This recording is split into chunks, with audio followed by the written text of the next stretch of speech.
बिस्मिल्लाहिर्रहमानिर्रहीम। अस्सलाम वालेकुम। किसी भी डिफरेंशियल इक्वेशन का order and degree find out करने के लिए किन किन बातों का ख्याल रखना चाहिए, इसके अलावा लीनियर और नॉन लीनियर इक्वेशंस क्या होती हैं, इन तमाम बातों को हम डिस्कस करेंगे विद इम्पॉर्टेंट एग्जांपल्स। तो सबसे पहले हम छोटा सा रिकैप कर लेते हैं ऑर्डर और डिग्री का।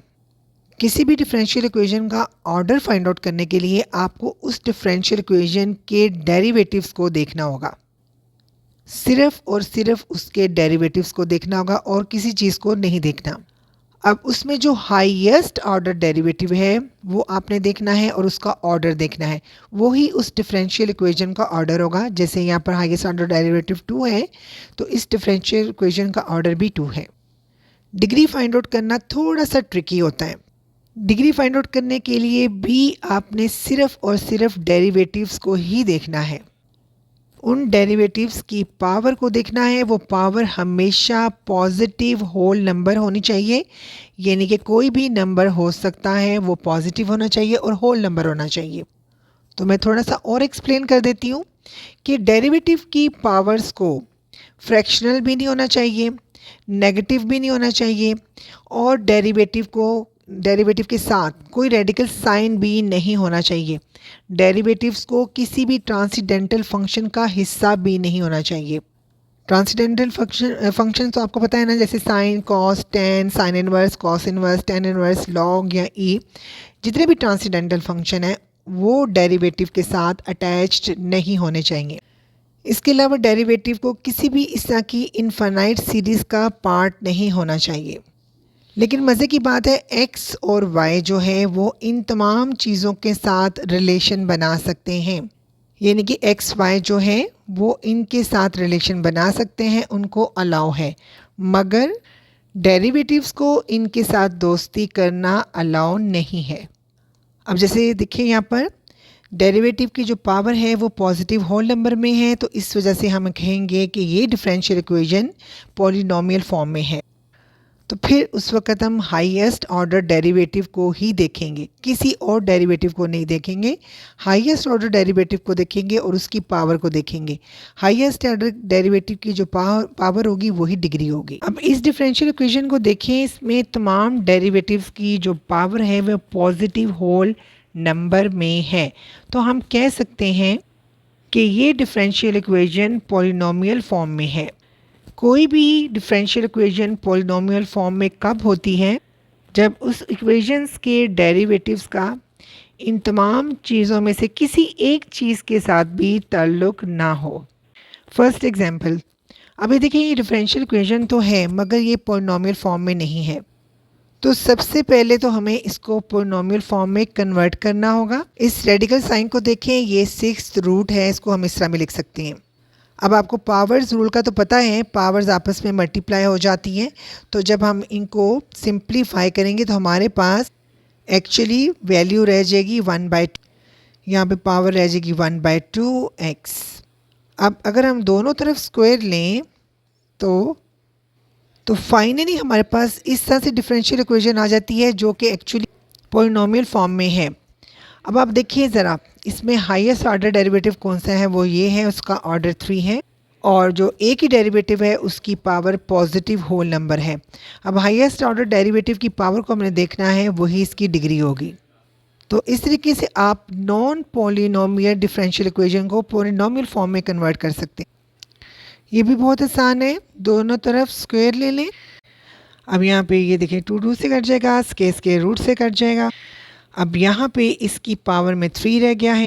अब ये हमारे पास डिफरेंशियल इक्वेशन जो है वो पॉलिनोमियल फॉर्म में आ चुकी है। अब इसमें देखिए हाईएस्ट ऑर्डर डेरिवेटिव ये है, इसका ऑर्डर है 2 और हाईएस्ट ऑर्डर डेरिवेटिव की पावर है 3, तो डिग्री है 3। अभी थर्ड एग्जांपल देखिए, ये डिफरेंशियल इक्वेशन भी पॉलिनोमियल फॉर्म में नहीं है क्योंकि dy/dx जो है वो ट्रांसीडेंटल फंक्शन यानी लॉग के साथ जुड़ा हुआ है। तो लॉग को तो हटाना बहुत ही आसान है। आपको पता है लॉग और ई आपस में वही रिलेशन रखते हैं जो स्क्वायर और स्क्वायर रूट रखते हैं, यानी कि जैसे ये आपस में एक दूसरे को कैंसिल कर देते हैं, इस तरह लॉग और ई भी आपस में एक दूसरे को कैंसिल कर देते हैं। So taking base E on both side, यहाँ पर लॉग और ई एक दूसरे को कैंसिल कर देंगे और हमारा जो डेरिवेटिव है वो आज़ाद हो जाएगा। अब x प्लस वाई बेशक e के साथ जुड़े रहें, इसके साथ हमें कोई कंसर्न नहीं है, बस डी वाई डी एक्स को आज़ाद होना चाहिए। अब यहाँ पे देखिए ये फर्स्ट ऑर्डर डेरिवेटिव है तो ऑर्डर है 1 और हाईएस्ट ऑर्डर डेरिवेटिव भी यही है। अब इसकी पावर को देखते हैं तो इसकी पावर भी 1 है तो डिग्री 1 है। अब इस डिफरेंशियल इक्वेशन को देखिए, इसमें हाईएस्ट ऑर्डर डेरिवेटिव तो ये है, यानी कि हम ऑर्डर तो फाइंड आउट कर सकते हैं मगर डिग्री फाइंड आउट नहीं कर सकते क्योंकि ये पॉलिनोमियल फॉर्म में नहीं है। इसमें एक डेरिवेटिव जो है वो e के साथ अटैच्ड है, यानी ट्रांसीडेंटल फंक्शन का हिस्सा है। तो जब तक हम इसको आज़ाद ना कर लें हम डिग्री फाइंड आउट नहीं कर सकते। बेशक हमने हाईएस्ट ऑर्डर डेरिवेटिव की ही पावर देखनी है, लेकिन हमें पहले इसको पॉलिनोमियल फॉर्म में कन्वर्ट करना होगा, अदरवाइज हम डिग्री फाइंड आउट नहीं कर सकते। अब अगर हम दोनों तरफ लॉग ले लें तो यहाँ पर e और लॉग तो एक दूसरे को कैंसिल कर देंगे, ये तो आज़ाद हो जाएगा, मगर ये वाला अब लॉग के साथ अटैच्ड हो जाएगा, यानी कि समझ ले ये अब कैद में आ जाएगा। तो अभी भी हमारी डिफरेंशियल इक्वेशन जो है वो पॉलिनोमियल फॉर्म में नहीं है। तो ऑर्डर तो इसका वही रहेगा, यानी कि सेकंड ऑर्डर डेरिवेटिव है इसमें, तो ऑर्डर तो 2 है मगर डिग्री हम फाइंड आउट नहीं कर सकते क्योंकि अभी भी हमारी डिफरेंशियल इक्वेशन पॉलिनोमियल फॉर्म में नहीं है, शुरू में भी नहीं थी, अभी भी नहीं है, तो हम कहेंगे degree not defined and that's it. ये डिफरेंशियल इक्वेशन भी पॉलिनोमियल फॉर्म में नहीं है। अब इस डिफरेंशियल इक्वेशन में हम हाईएस्ट ऑर्डर डेरिवेटिव तो फाइंड आउट कर सकते हैं, तो ऑर्डर है यहाँ पर 2, मगर हम इसकी डिग्री फाइंड आउट नहीं कर सकते जब तक हम इसको पॉलिनोमियल फॉर्म में कन्वर्ट ना कर लें। अब अगर हम इस डेरिवेटिव को दूसरी तरफ ले जाएं और इसके बाद साइन को यहाँ से हटाकर दूसरी तरफ अगर लेके जाएं, तो याद रखें जब साइन इधर से दूसरी तरफ जाएगा तो वो साइन इनवर्स में कन्वर्ट होगा। तो अब ये वाला डेरिवेटिव तो आज़ाद हो चुका है, मगर अब ये वाला डेरिवेटिव जो है ये साइन इनवर्स के साथ अटैच हो चुका है, यानी कि ये फंस चुका है, ये प्रॉब्लम में आ चुका है। तो स्टिल हमारी ये डिफरेंशियल इक्वेशन जो है वो पॉलिनोमियल फॉर्म में नहीं है, so degree is not defined. अब ये एग्जाम्पल देख लीजिए, इसमें देखिए हाईएस्ट ऑर्डर डेरिवेटिव ये है और एक ही डेरिवेटिव है, मगर वो tan इनवर्स के साथ अटैच्ड है, यानी कि इसके साथ फंसा हुआ है। अगर हम इस tan इनवर्स को दूसरी तरफ ले जाएं तो दूसरी तरफ जाकर ये tan में कन्वर्ट हो जाएगा। तो अब हमारी इस डिफरेंशियल इक्वेशन में डेरिवेटिव जो है वो आज़ाद हो चुका है और अब ये पॉलिनोमियल फॉर्म में हमारी डिफरेंशियल इक्वेशन आ चुकी है, क्योंकि x और y के साथ बेशक tan या कोई भी ट्रांसीडेंटल फंक्शन आ जाए तो उससे कोई भी इशू नहीं होता। इस डिफरेंशियल इक्वेशन का हाईएस्ट ऑर्डर क्या है? हाईएस्ट ऑर्डर डेरिवेटिव को देखें तो ऑर्डर है 3 और फिर हाईएस्ट ऑर्डर डेरिवेटिव की पावर क्या है? वो भी है 3, तो फिर डिग्री 3 हो गई। एग्जाम्पल नंबर 8 ये भी बहुत इंपॉर्टेंट एग्जाम्पल है। कुछ बच्चे कंफ्यूज हो जाते हैं कि शायद ये पॉलिनोमियल फॉर्म में है, लेकिन एक्चुअली ये डिफरेंशियल इक्वेशन भी पॉलिनोमियल फॉर्म में नहीं है, क्योंकि dx बाई dy का मतलब है dy बाई dx की पावर -1। अब जब तक हम इसका यहाँ पर इशू सॉल्व नहीं कर लेते तब तक हम इसकी डिग्री फाइंड आउट नहीं कर सकते। तो सबसे पहले तो इसको पॉलिनोमियल फॉर्म में हम कन्वर्ट करते हैं। अब क्योंकि dx बाई dy का मतलब है dy बाई dx की पावर -1, तो हम इसको इस तरह भी लिख सकते हैं, यानी रेसिप्रोकल रूल का यहाँ पर इस्तेमाल किया जाएगा। तो इसकी जगह पर मैं इस तरह लिखूँगी। अब डिनोमिनेटर से dy बाई dx ख़त्म करने के लिए मैं इक्वालिटी की दोनों साइड्स पर dy बाई dx से मल्टीप्लाई करूँगी। यहाँ पर तो ये कट डाउन हो जाएगा। अब इसको मैं इससे मल्टीप्लाई करूँ तो dy बाई dx 2 टाइम्स हो जाएगा, तो इसकी पावर जो है वो समझ लें ऐड हो जाएंगी। ठीक है, सेम बेस है तो ऑब्वियसली इनकी पावर क्या होंगी? ऐड हो जाएंगी। तो इस वजह से हमने इनकी पावर को ऐड करके यहाँ पर 2 लिखे। अब यहाँ पर y के साथ ये मल्टीप्लाई होगा और यहाँ पे वैल्यू रह जाएगी 1। अब हमारी ये इक्वेशन पॉलिनोमियल फॉर्म में कन्वर्ट हो चुकी है। अब इस डिफरेंशियल इक्वेशन में हाईएस्ट ऑर्डर डेरिवेटिव ये ही है। अब इस इक्वेशन में देखिए, जो हाईएस्ट ऑर्डर डेरिवेटिव है वो ये भी है, यानी कि दोनों ही हाईएस्ट ऑर्डर डेरिवेटिव हैं जिनका ऑर्डर है 1। अगर आपके पास इस तरह की डिफरेंशियल इक्वेशन आ जाए जिसमें जितने भी डेरिवेटिव हैं वो एक ही ऑर्डर के हों, तो फिर हमने वो वाला डेरिवेटिव चूज़ करना है जिसकी पावर बड़ी हो। तो यहाँ पर फिर डिग्री 2 होगी। आई होप आपको ये क्वेश्चन समझ आ गया होगा इंशाल्लाह। एग्जाम्पल नंबर 9, अगर आपको इस तरह की डिफरेंशियल इक्वेशन दे दी जाए जिसमें डेरिवेटिव का ऑर्डर जो है वो बढ़ता ही जा रहा हो और जो सीरीज़ है वो इनफाइनाइट हो, यानी कहीं रुक नहीं रही हो, तो ऐसी सूरत में आप हाईएस्ट ऑर्डर डेरिवेटिव तो फाइंड आउट नहीं कर सकते। तो फिर आप कहेंगे कि ये इनफाइनाइट ऑर्डर डिफरेंशियल इक्वेशन है। जब आप इसका हाईएस्ट ऑर्डर ही फाइंड आउट नहीं कर सकते तो ऑब्वियसली डिग्री भी फाइंड नहीं कर सकते। तो फिर आप लिखेंगे नॉट डिफाइंड, यानी कि डिग्री जो है वो डिफाइंड नहीं है। अब हमारा टॉपिक है लीनियर डिफरेंशियल इक्वेशन। कोई भी डिफरेंशियल इक्वेशन आपको दी गई हो, सबसे पहले आपने देखना है कि डिपेंडेंट वेरिएबल कौन सा है।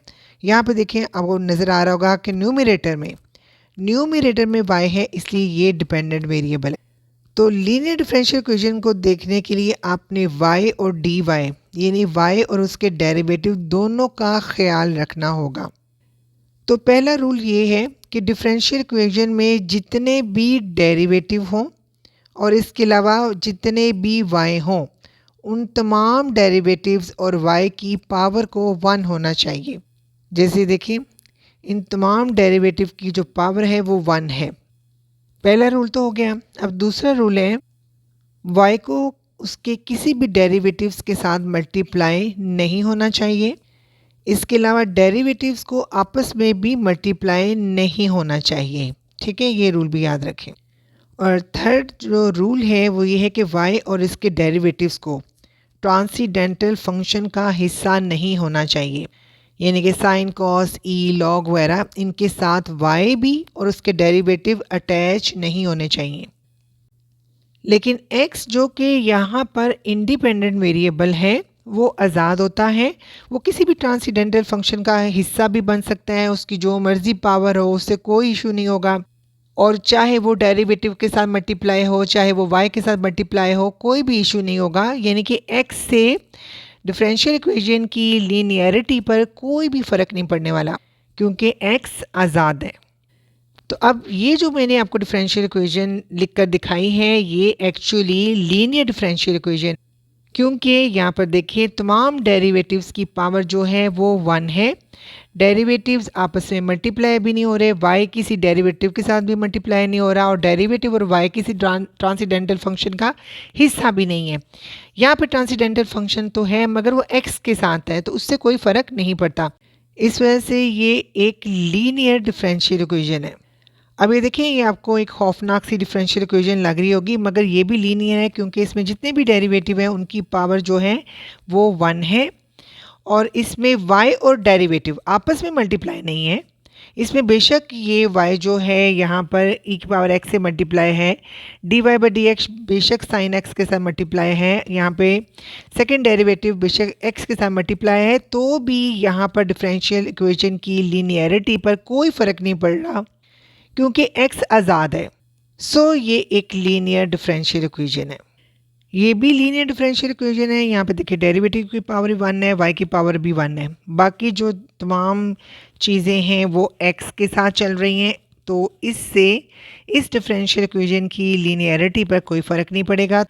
तो ये भी एक लीनियर डिफरेंशियल इक्वेशन है। ये नॉन लीनियर है क्योंकि y जो है वो साइन के साथ अटैच हो चुका है। ये भी नॉन लीनियर है क्योंकि यहाँ पर y और dy आपस में मल्टीप्लाई हो गए हैं, इस वजह से ये नॉन लीनियर है। अब ये देखिए, ये भी लीनियर फंक्शन है क्योंकि यहाँ पर थर्ड ऑर्डर डेरिवेटिव की पावर भी 1 है, सेकंड ऑर्डर डेरिवेटिव की पावर भी 1 है और यहाँ पे y की पावर भी 1 है। अब इनके साथ जो जुड़े हुए हैं या मल्टीप्लाइड हैं वो x की फॉर्म में है, तो उससे फ़र्क नहीं पड़ता क्योंकि x तो आज़ाद है। तो जनाब फिर ये भी लीनियर डिफरेंशियल इक्वेशन है। अब यहाँ पे देखें, ये एक और आपको डिफरेंशियल इक्वेशन नज़र आ रही है। यहाँ पे इस डेरिवेटिव की पावर भी 1 है, इस डेरिवेटिव की पावर भी 1 है, इसकी भी y की पावर भी 1 है। मगर इशू ये है कि यहाँ पे cos के साथ x तो है, लेकिन ब्रैकेट में y भी है, यानी कि y भी तो बेचारा यहाँ पे आके फंस गया है ना। इस वजह से ये जो डिफरेंशियल इक्वेशन है ये नॉन लीनियर है। आई होप आपको एक छोटी सी वीडियो बहुत अच्छी लगी होगी और आपको कॉन्सेप्ट क्लियर हो चुके होंगे। अपना बहुत सा ख्याल रखिएगा। Take care. अल्लाह हाफिज़।